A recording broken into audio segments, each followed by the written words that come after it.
Hi guys, gagawa tayo ngayon ng kakanin. Ito ang ingredients natin.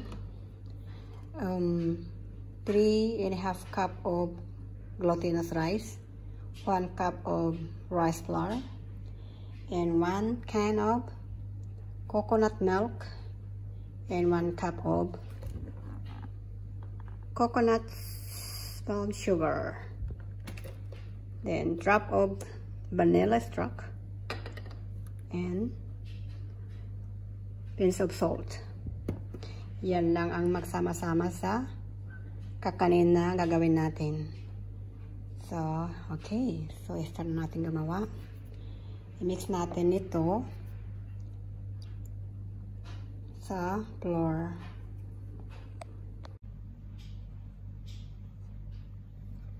So, ihalo natin ito hanggang mag-combine.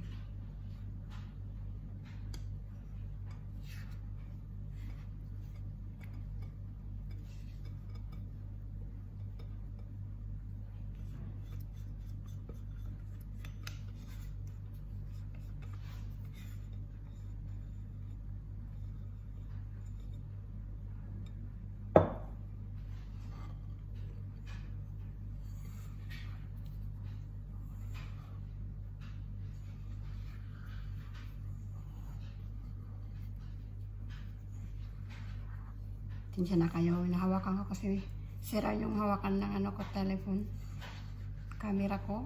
So, yan siya.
Ito po guys, yung ginagawa natin ng powder na ayan.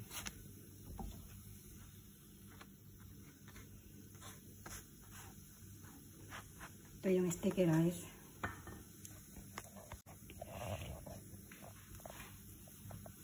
Ito yung sticky glutinous powder na hinalo natin. Yan, ganyan lang siya.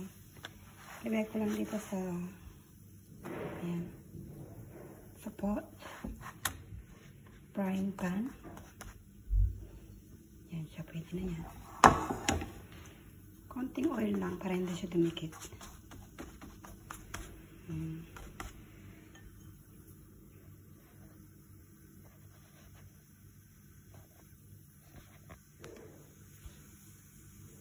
Pwede natin ayan, gugupitin ko yan para yan siya.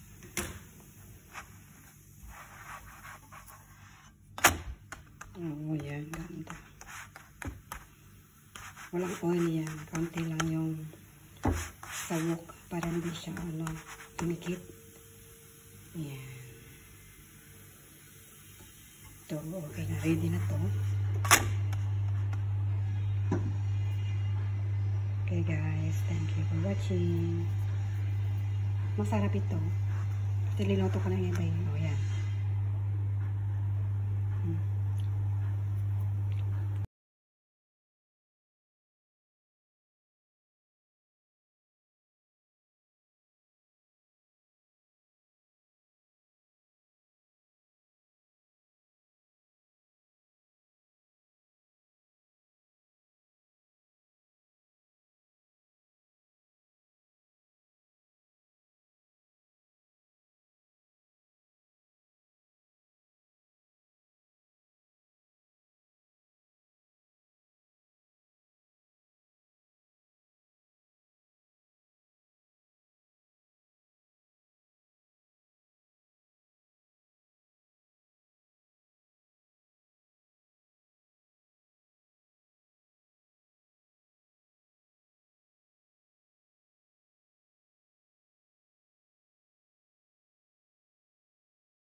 Yan lang ang ingredients niyan. Counting salt.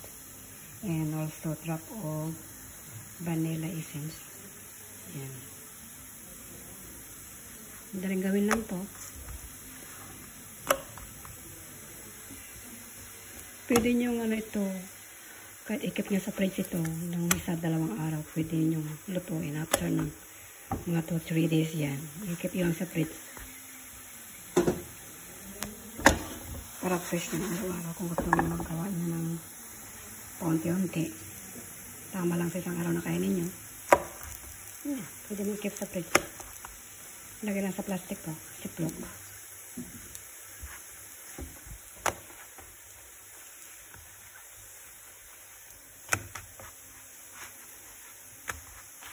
Yan, ready na siya. Nag-brownies na. Yan.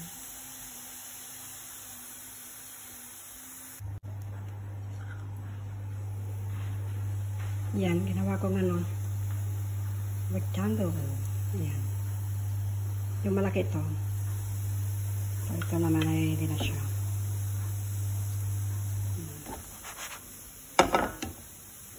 Nakain na lang yung iba eh. Medyo. Ito malaki yan. Plat ko lang yan.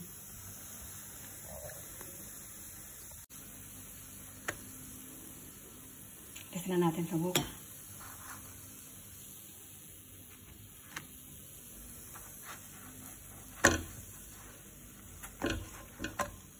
Ang ganda oh.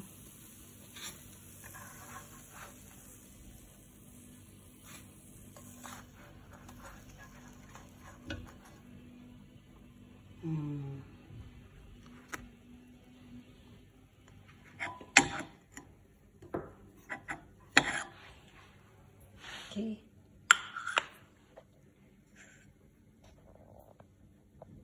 Thank you for watching. Bye for now.